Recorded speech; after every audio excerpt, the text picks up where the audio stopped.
అందరికి నమస్తే. ఈ తమిళనాడు ఒక కొలికొచ్చే అవకాశాలు కనిపిస్తలేవు. ఈరోజు అయినా కనీసం క్లారిటీ వస్తదంటే లేదు. గవర్నర్ ఒక టీవీ ఛానల్‌కి ఫోన్ ఇన్ ఇచ్చిండు. అసలు గవర్నర్ టీవీ ఛానల్‌కి ఫోన్ ఇవ్వడమే కొంత డిఫరెంట్. బట్ ఆయన ఒక విషయం చెప్పిండు. ఎట్లా తమిళనాడు గవర్నమెంట్ ఎట్లా ఎస్టాబ్లిష్ అయితదో ఆయన వ్యూ ఏందో ఆయన చెప్పేసిండు. ఈ పక్క చూస్తే అన్నా DMK, DMK Stalin party, Palaniswami party. ఈ 2 పార్టీలు బయటికేమో ఒకటి మాట్లాడుతున్నారు. లోపల మాత్రం ఇంకోటి చేస్తున్నారు. వాళ్ళిద్దరు కలిసి గవర్నమెంట్ పెట్టే అవకాశం ఉందా అనే అనుమానాలు కూడా క్రియేట్ అవుతున్నాయి. ఎందుకంటే ఎన్డీఏ వీళ్ళు డీఎంకే వాళ్ళు ఒక ఛానల్కి వాళ్ళు కూడా ఒక ఫోన్ అని ఇచ్చారు. వాళ్ళు చెప్పిన విషయాలు ఓ రకంగా ఉన్నాయి. ప్లస్ ఇక్కడ చూస్తేనేమో కాంగ్రెస్ వాడు తప్ప ఎవరు సపోర్ట్ చేసే పరిస్థితిలో లేరు విజయ్కి. అసలు ఇది దరిచేరని అలలాక అయిపోయింది ఈ గవర్నమెంట్ వ్యవహారం. ముందు సబ్స్క్రైబ్ చేయండి, షేర్ కూడా చేయండి. అంతకు మించిన వ్యవహారం ఏంటంటే డిఎంకే వాళ్ళు ఒక ఛానల్కి ఫోన్ అని ఇచ్చారు. అయితే దానికన్నా ముందు మీరు గవర్నరు ఆ ఛానల్కి ఇచ్చిన ఫోన్ అని వినండి, చాలా విషయాలు క్లారిటీ వస్తాయి. Comes to you for another 2 or 3 days with a number of 118. What happens then? Yeah, then I will have to search for the options. I will have to find out what are the options open for me. Yes, I will do that.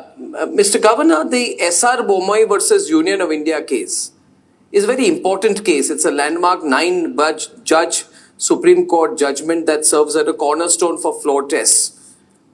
Isn't it true that the SR Bommai judgment broadly makes it clear that the majority has to be proven on the floor of the House, not on the floor of Raj Bhavan?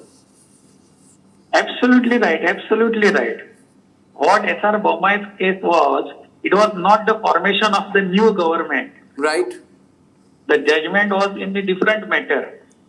This is formation of a new government after the polls.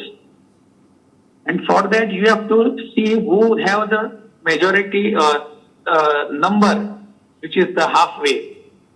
That is what I am trying to verify. But I am not asking that they should come before me and show the head count. I am not asking for that.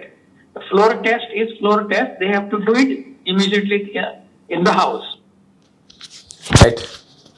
ఒక governor ఒక TV ఛానల్కు phone ఇవ్వడం కూడా first టైమే. అయితే ఆయన ఏమంటున్నాడంటే, నా దగ్గరికి ఎవరు వస్తే వాళ్ళు 118 మంది ఎమ్మెల్యేల బలం ఉన్న పార్టీ ఎవరైనా కావచ్చు, విజయ్ పార్టీ కావచ్చు, పళనిస్వామి పార్టీ కావచ్చు, స్టాలిన్ పార్టీ కావచ్చు, వీళ్ళు ఎవరైనా కావచ్చు. వీళ్ళలో ఎవరు నా దగ్గరికి 118 మంది ఎమ్మెల్యేలతో వస్తే వాళ్ళతో నేను సీఎంగా ప్రమాణ స్వీకారానికి అనుమతిస్తా అని చెప్పింది. దానికి అర్నబ్ ఒక క్వశ్చన్ వేసిండు. బొమ్మై కేసు ఉంది కదా, మీరు అంటే వీళ్ళ బల నిరూపణ అనేది గవర్నర్ ఆఫీసులో కాదు, ఫ్లోర్ టెస్ట్ బల నిరూపణ అనేది గవర్నర్ ఆఫీసులో కాదు, అసెంబ్లీలో నిరూపించుకుంటారు కదా, అసెంబ్లీలో తెలుస్తాయి కదా అంటే ఎస్ అసెంబ్లీలో నిరూపించుకుంటారు. బట్ బొమ్మై కేసు వేరు, ఇక్కడ జరుగుతున్న వ్యవహారం వేరు. ఇక్కడ ఫ్రెష్ గవర్నమెంట్, ఒక కొత్త గవర్నమెంట్, ఇక్కడ కొత్తగా ఎలక్షన్ జరిగిన ఎంబడే జరుగుతున్న ప్రభుత్వ ఏర్పాటుకు సంబంధించిన ప్రక్రియ కాబట్టి ఆ బొమ్మై కేసు అట్లా కాదు, అదంతా పీలికల తర్వాత ఆ కేసు వేరు.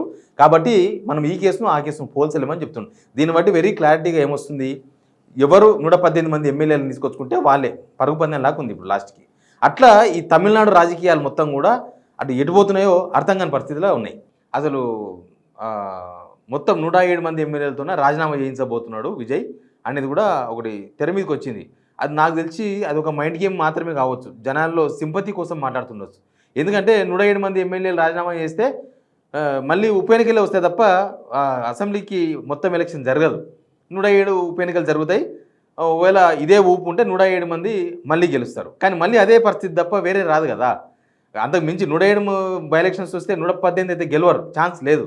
కాబట్టి 107 మంది రాజీనామా చేయడం అనేది ఓన్లీ మైండ్ గేమ్ లాగానే కనిపిస్తుంది. అంటే జనాలలో సింపతి కోసం చూసినరా, వీళ్ళు ఎవరు సపోర్ట్ చేస్తలేరు, గవర్నమెంట్ ఏర్పాటు చేయడానికి విజయ్కి వీళ్ళు ఎవరు మద్దతు తెలుపుతలేరు కాబట్టి అని ఒక జనాల్లో ఒక చర్చ జరగడానికి మాత్రమే విజయ్ ఒక మైండ్ గేమ్ ఆడుతున్నాడు కనిపిస్తుంది. కానీ విజయ్ గ్రహించాల్సింది ఏంటంటే, మైండ్ గేమ్ వేరు, పాలిటిక్స్ వేరు. మైండ్ గేమ్ అనేది మైండ్ గేమ్ వరకే ఉంటుంది, పాలిటిక్స్ ప్రభుత్వ ఏర్పాటుకు దోహదపడతాయి. అసలు ఫస్టే ఏఐడిఎంకేతో కనుక చర్చలు జరిపి ఉండింటే, అంటే డైరెక్ట్గా పళనిస్వామితో కనుక మాట్లాడి ఉండింటే వేరేలాగా ఉండేది. పళనిస్వామితో మాట్లాడి ఆయనకే ఒక డిప్యూటీ సీఎం ఇచ్చి వాళ్ళకే ఒక 4-5 మినిస్టర్లు ఇచ్చి డైరెక్ట్గా కలిపితేనేమో వేరే ఉండేది.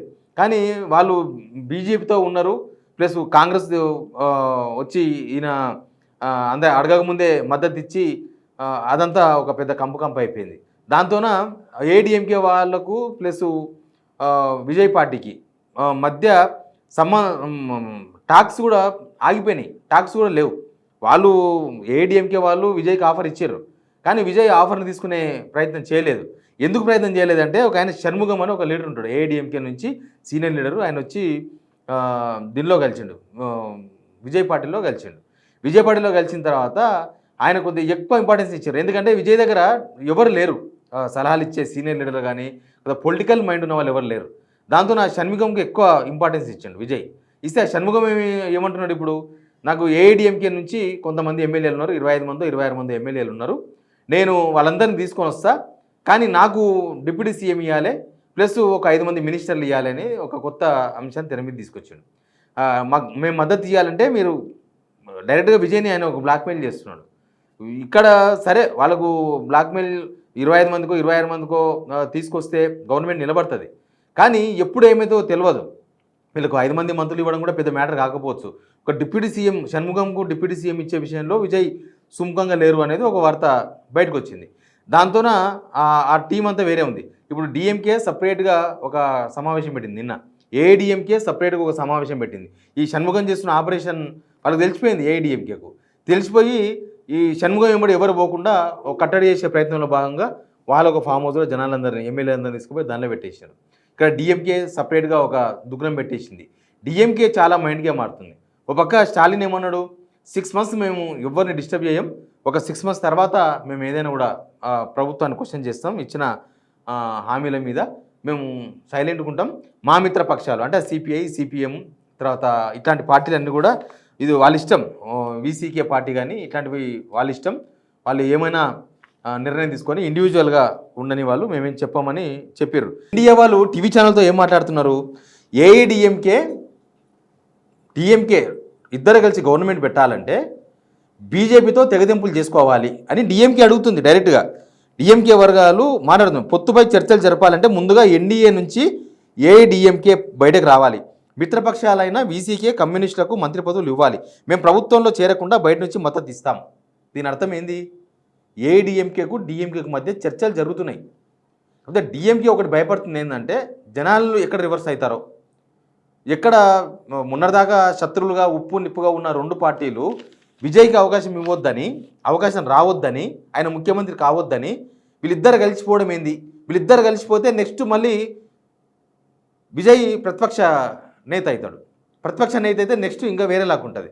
ప్లస్ అది డిఎంకేకు ఒక డేంజర్ బెల్స్. జనం డిఎంకేను కంప్లీట్గా డిఎంకే పార్టీ మీద ఒక చిర్రెత్తుకొచ్చే అవకాశం ఉంటుంది. అంటే ఇంకా డిఎంకేను నమ్మకం పోతుంది డిఎంకే మీద జనాలకి.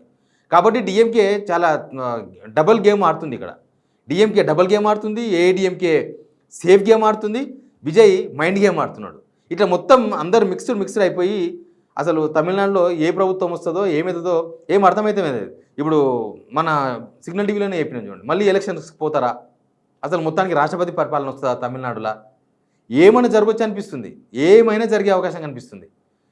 ఇప్పుడు గవర్నర్ చెప్పిన దాని ప్రకారం వీళ్ళు కనుక ఈ ఏఐడిఎంకే డిఎంకే కలిస్తే వాళ్ళ పార్టీలు అన్నీ ఉన్నాయి కదా, పిఎంకే ఇవన్నీ పార్టీలు అన్నీ కలిస్తే 125 మంది ఎమ్మెల్యేలు అవుతారు.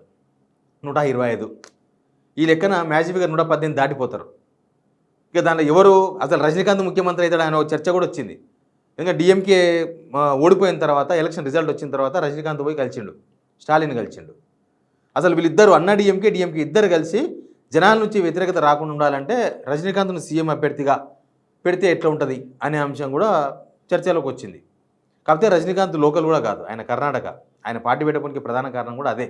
బహుశా ఆయన ఎందుకు కలిసిండో స్టాలిన్. కానీ ఇట్లా చాలా చాలా చాలా చాలా చర్చలు, చాలా చాలా ఊహాగానాలు అన్నీ తెర మీదకి వస్తున్నాయి. బట్ ఈ కథ కంచికి మాత్రం చేరతలేదు. విజయ్ ముఖ్యమంత్రిగా ప్రమాణ స్వీకారం చేస్తే చూడాలని చాలామంది కోరుకుంటున్నారు, తమిళనాడు ప్రజలు, పక్కపక్క రాష్ట్రాల ప్రజలు, మన తెలంగాణ ప్రజలు కూడా.